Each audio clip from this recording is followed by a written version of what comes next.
안녕하십니까. 오늘 발표를 맡은 서울세관 수출입기업지원센터 임은주 팀장입니다. 인사드리겠습니다.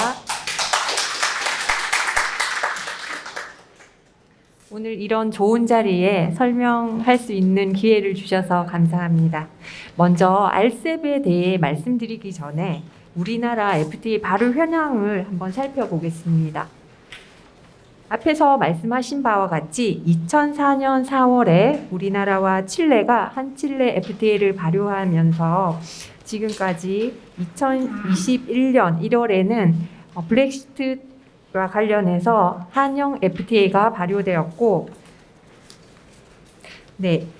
올해 2월 1일에 RCEP 협정이 발효되어서 지금까지 우리나라는 FTA가 58개국가 18건의 FTA가 발효되었습니다.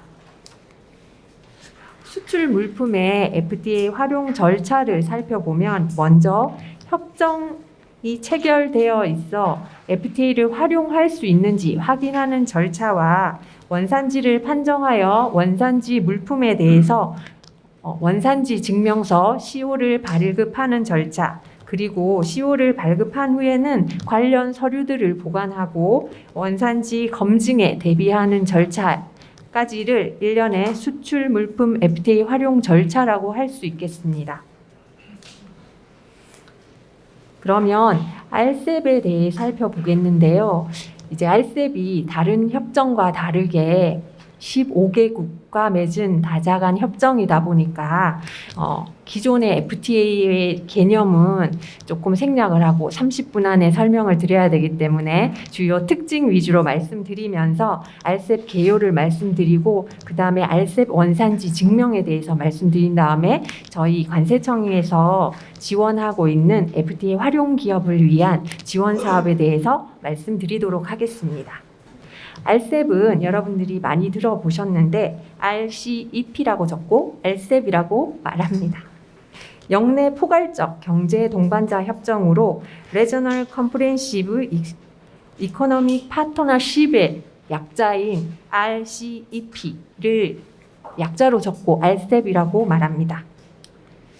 RCEP은 앞에서도 말씀하셨지만 15개국이 참여하고 있기 때문에 다자 누적을 활용한 원재료의 영내산 판정이 용이해져서 공급망 결합이 촉진될 것으로 예상하고 있으며 일본과 체결한 최초의 FTA로 수출 가격 경쟁력이 확보되어서 일본 수출이 확대될 것으로 예상되며 영내국 간의 원산지 규정이 통합되어서 원산지 절차가 간소화되기 때문에 아세안 태평양 지역의 통합 무역 규범이라는 의의를 갖고 있습니다.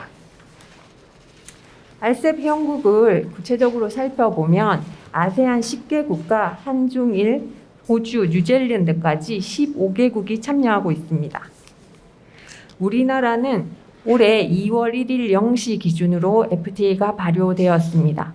FTA는 양 당사국이 발효된 시점부터 적용할 수 있습니다. 우리나라가 2월 1일 날 발효되었지만 중국, 일본, 호주, 뉴질랜드 등 10개국은 올해 1월 1일에 발효가 되었습니다. 그래서 우리나라 입장에서 보면 2월 1일부터 협정을 적용할 수 있습니다. 말레이시아는 3월 18일에 발효되었기 때문에 우리나라가 2월 1일에 발효했지만 양 당사국이 발효한 3월 18일 이후부터 적용할 수 있고 인도네시아, 필리핀, 미얀마는 아직 발효되지 않았습니다. 그렇기 때문에 아직 활용할 수가 없습니다. 이렇게 발효 날짜가 다르고 그리고 RCEP 협정문 부속서 1의 관세 양어표 일반 주의 규정에 따라서 회원국별 양어 스케줄 또한 다릅니다. 이런 부분들 때문에 RCEP이 좀 더 복잡하게 느껴지실 수 있습니다. 적용 기간을 살펴보면 우리나라가 일본으로 무역 거래를 한다면 수출을 한다면 일본에서 협정을 적용하게 되는데요. 이랬을 때는 올해 2월 1일 우리나라가 발효한 시점부터 3월 31일까지가 1년차 양어세율을 적용하게 됩니다. 연도상으로 보면 올해가 1년 차입니다.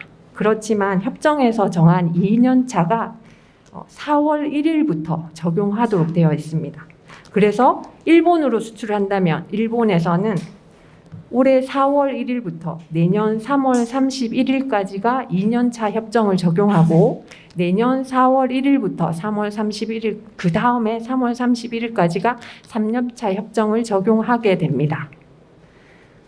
그렇다면 우리나라를 포함한 11개국은 1년차가 협정 발효일부터 그해 12월 31일까지이기 때문에 우리나라가 발효한 2월 1일부터 올해 12월 31일까지가 1년차 협정을 적용할 수 있고 내년 1월 1일부터 12월 31일까지는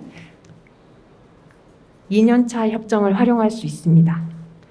실제로 보시면 한국이 적혀 있는 부분에 12개국이 표시가 되어 있는데 제가 11개국이라고 말씀드렸습니다. 그거는 왜냐하면 미얀마는 아직 발효를 하지 않았기 때문에 발효일부터가 되는데 아직까지 발효일이 정해져 있지 않기 때문에 그렇게 말씀을 드렸고요. 마찬가지로 인도네시아나 필리핀도 발효일이 정해져 있지 않기 때문에 일본과는 차이가 있을 수 있습니다. RCEP 원산지 규정의 특징을 살펴보겠습니다. 재료 누적에 있어서 당사국 내의 재료의 누적은 협정 발효 즉시 시행하고 있습니다. 다만 완전 누적을 포함한 공정 누적 등은 아직 검토를 시작하지 않았습니다. 왜냐하면 모든 회원국이 협정을 발효한 날부터 검토를 시작해서 5년 이내에 완료하도록 되어 있기 때문입니다. 그리고 원산지 증명은, 그러니까 원산지 증명서의 발급은 기존의 아세안 국가들은 기관 발급만 가능했습니다. 그런데 아세안 국가들이기는 하지만 RCEP의 회원국이 되어서 RCEP에서는 기관 발급뿐만 아니라 자율 발급도 가능하게 되었습니다.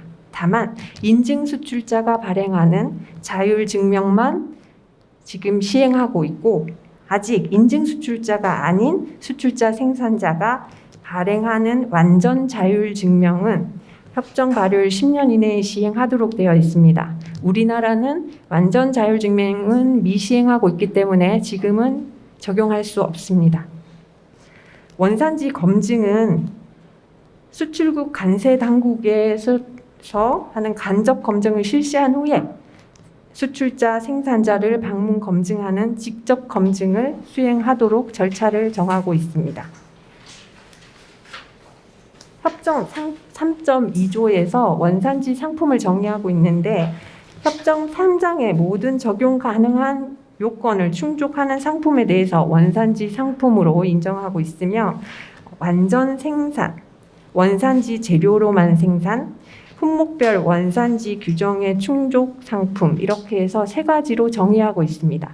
RCEP에서는 원산지 재료로만 생산이라는 부분이 또 새로운 원산지 국가를 결정하는 방법 중에서 조금 중요하게 다뤄지는 부분입니다.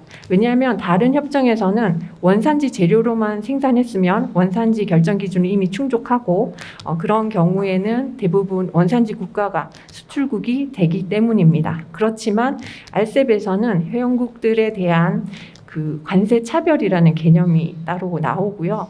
그렇기 때문에 이 원산지 재료로만 생산했더라도 그 수출 기여한 그 부분에 따라서 원산지 국가가 달라질 수 있습니다. 그 부분은 뒤편에서 다시 설명드리겠습니다.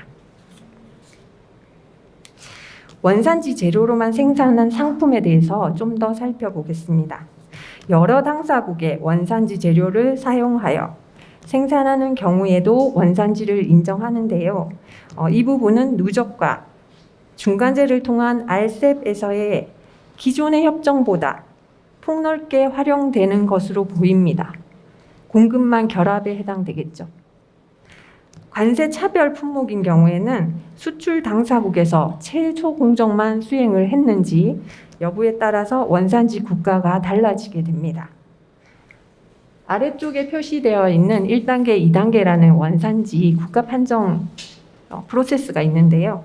뒤쪽에서 좀 더 살펴보겠지만 기본적으로 원산지 충족 물품인지를 살펴보는 1단계에서는 앞에서와 같이 RCEP 3장의 요건들을 충족하는 경우에 RCEP 원산지 상품으로 인정할 수 있습니다. 그리고 관세 차별이라는 개념이 있기 때문에 그 원산지 국가가 어떻게 되느냐라는 것을 볼 때 원산지 재료로만 생산한 상품인 PE 상품은 수출 당사국에서 최소 공정 이상을 수행했을 때는 수출 당사국이 원산지 국가가 됩니다. 그렇지만 원산지 그 수출 당사국에서 최소 공정 이상을 수행하지 못했을 때는 원산지 재료의 최대 가치 기여국이 원산지 국가가 됩니다. 그러니까 수출 당사국이 원산지 국가가 아닌 경우이죠. 그리고 비원산지 재료를 사용해서 원산지 상품이 되는 경우에는 PSR 충족 상품이라고 저희가 말하는데요. 이 부분은 HS 2012 기준으로 총 5,205개의 품목이 원산지 인정 기준을 규정하고 있습니다.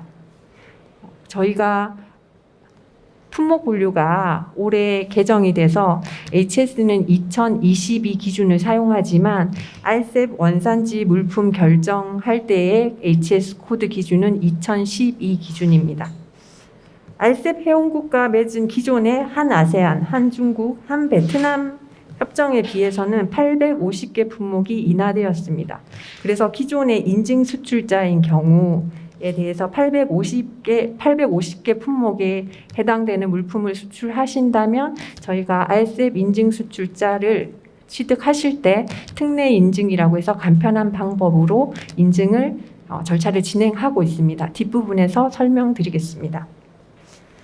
PSR 충족 상품을 결정하는 방법에는 영내 가치 포함 비율이라고 해서 RVC라고 저희가 얘기를 하는 기준이 있고요. 그 다음에 3번 변경 기준, 그 다음에 화학 반응을 인정하는 기준도 있습니다.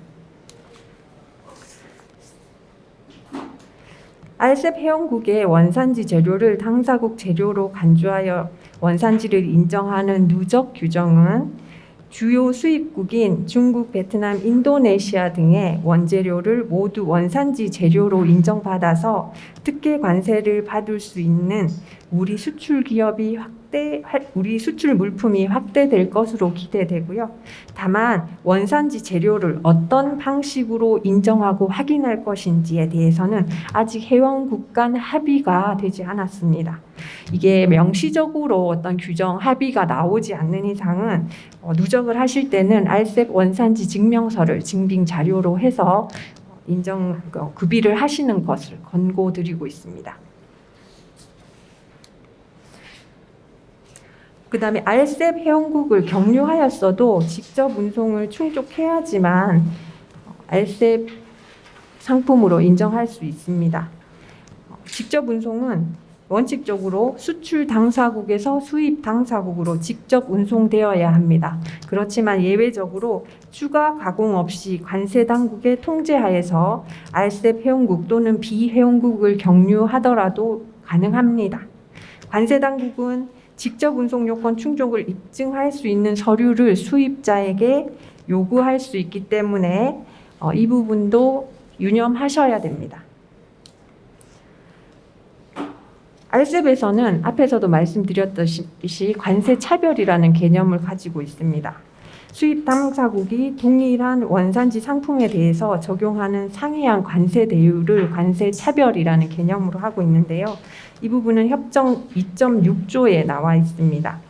왜냐하면 당사국이 각 회원국에 대한 관세 양어표를 개별적으로 작성하고 있기 때문에 이런 현상이 나타나고요.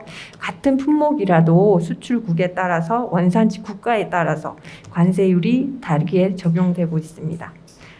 양어표도 조금 나라별로 다르게 표현하고 있는데요. 우리나라에서 적용하는 양어표는 이렇게 나라별로 아세안, 호주, 중국, 일본, 뉴질랜드 이렇게 양어표를 따로 가지고 있고 그다음에 민간 품목에 대한 관세 차별 이런 부분을 따로 부록으로 정하고 있습니다. 그렇지만 일본은 앞에서 보는 것과 같이 표에서와 같이 두주 관세 양어표, 그 다음에 관세 차별을 규정하고 있고, 이 양어표 안에 단일한 관세 양어표처럼 보이시지만 살펴보면 그 같은 세 번에 대해서도 비고란에 적용하는 나라를 정하고 있어서 차별이 표현되어 있습니다. 관세 차별을 조금 더 살펴보면 왜 관세 차별이라는 것이 필요하냐. 앞에서와 같이 단순 우회 수출을 이용한 특혜 세율을 유리하게 적용하는 것을 방지하기 위해서 관세 차별이라는 개념이 생겼고, 수입국에서 A국과 B국에 대해서 차별적으로 적용을 하고 있는데, A국은 10%의 관세를 특혜하고 있고, B국에서 수출하는 경우에 원산지 물품인 경우에 2%라면 A국에서 바로 수입하지 않고 B국을 통해서 수입하면 8%의 관세를 절감할 수 있습니다. 이런 경우에는 저희가 맺고 있는 이런 FTA에서 추구하고자 하는 목적을 달성할 수가 없겠죠. 그렇기 때문에 이런 경우에는 또 원산지 국가를 결정하는 부분을 더 추가적인 프로세스를 마련해서 A국에서 그냥 B국을 경유해서 하더라도 원산지는 A국으로 판정하고 10%의 관세를 부과하는 것이 정당하기 때문에 그러한 프로세스가 추가됐다고 보시면 됩니다. 그러다 보니까 B국에서 A국의 물품을 수출하는 경우에는 이 영내 부가가치 판정을 해서 20% 이상일 때라든지 이런 원산지 국가를 판정해야 되는 그런 프로세스가 한 번 더 적용되기 때문에 조금 더 복잡하게 느껴지실 수 있습니다. 정상적으로 원산지 물품을, 그러니까 일반적인 경우에 우리나라에서 원산지 물품을 생산하고 원산지 결정 기준을 충족하고 하신다면 이런 부분하고는 좀 다른 개념으로 보시면 되겠습니다. 관세 차별에도 일반 품목과 민간 품목이 있습니다. 일반 품목에 해당된다면 최소 공정 이외의 추가 공정을 수행했을 때 수출 당사국이 원산지가 되고, 민간 품목에 해당된다면 수출 물품의 총가액의 20% 이상이 영내 수출 국가에서 부가가치가 발생한 경우에 수출 당사국이 원산지 국가가 됩니다. DV20이라고 표현한 것은 도메스틱 밸류의 약자입니다.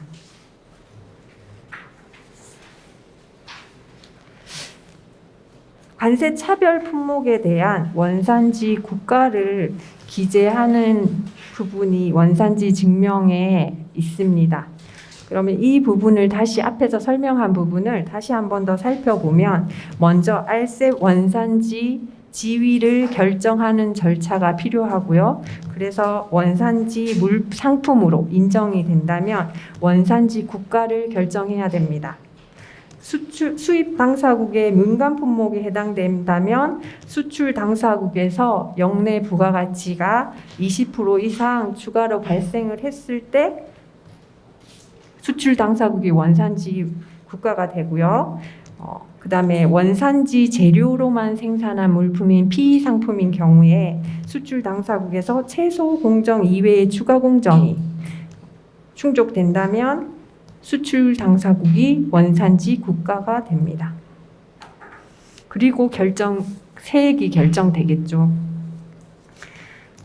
그래서 관세 차별은 원산지 국가 결정 프로세스에 따라서 원산지 국가를 결정하지만 이렇게 했을 때도 결정되지 않는 경우가 생길 수 있습니다. 어떤 경우냐 하면 수출 당사국에서 영내 부가가치가 20% 이상 발생하지 않았을 때, 그러면 원산지 재료의 최대 가치 기여국이 있어야 되는데 그 국가를 판정할 수 없다면, 그랬을 때는 협정 제2.6조 6항에 따라서 수출자, 생산자, 수입자는 원산지 재료에 기여한 당사국 중에서 수입 당사국의 최고 세율 국가를 정하거나 아니면 회원국 중에서 수입 당사국의 최고 세율 국가를 원산지 국가로 지명할 것인지를 합의하면 됩니다. 왜냐하면 이 절차가 또 필요한 경우는 최대 가치 기여국을 알 수 없는데 그런 경우에도 원산지 국가를 끝까지 찾으려고 하면 노력이 너무 필요한 거죠.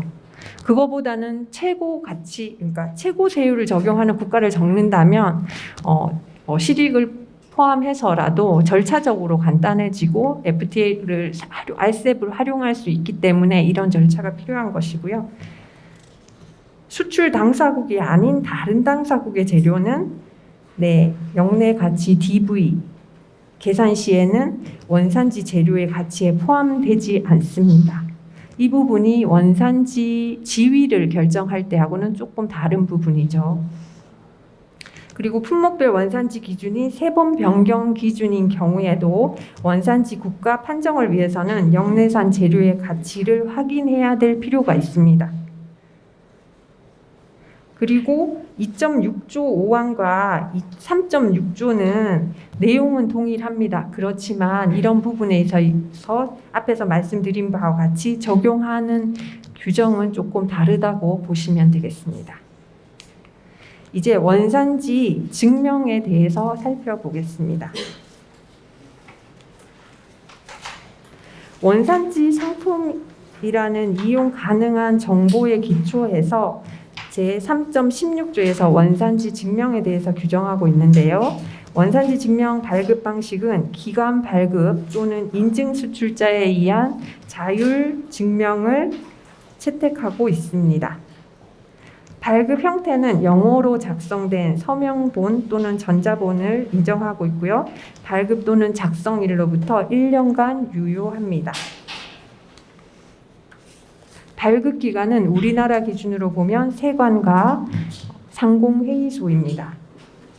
첨부 서류는 수출 물품의 선적 전까지 원산지 증명서 발급 신청서와 함께 아래에 해당되는 서류를 제출해야 되는데 말씀드린 대로 인증 수출자라면 첨부 서류를 제출을 생략할 수 있는 혜택이 있습니다.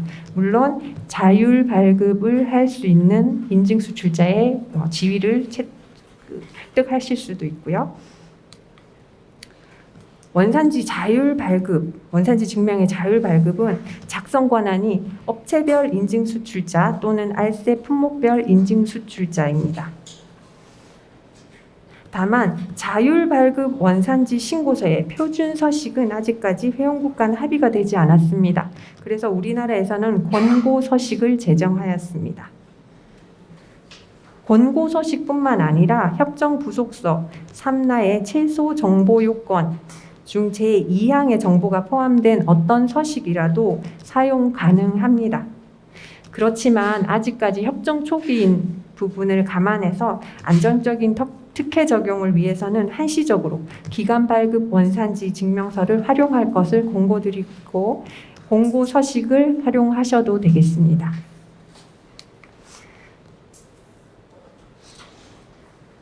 다시 한번 말씀드리면 원산지 증명 자율 발급은 인증 수출자만이 발급할 수 있습니다.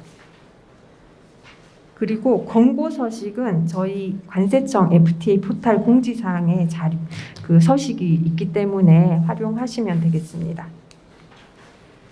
그리고 연결 원산지 증명이라는 것이 있는데 이것은 무엇이냐면 원본 원산지 증명을 기초로 해서 중간 경유 당사국이 연결 원산지 증명을 발급하는 것입니다. 발급 주체는 중간 경유 당사국의 발급 기관과 해당 물품의 인증을 받은 인증 수출자입니다. 이 부분을 보시면 조금 프로세스가 개념이 훨씬 더 와닿으실 것 같은데요. 보시면 원재료 최고 가치 기여국은 베트남입니다. 그리고 최초의 원산지 물품을 수출한 수출 당사국은 인도네시아입니다. 인도네시아에서 일본을 경유해서 우리나라로 수출했을 때입니다. 처음에 인도네시아에서는 일본으로 수출하기 때문에 일본에 대해서 원본 CO를 발급을 합니다. 원산지 국가는 인도네시아가 되고요.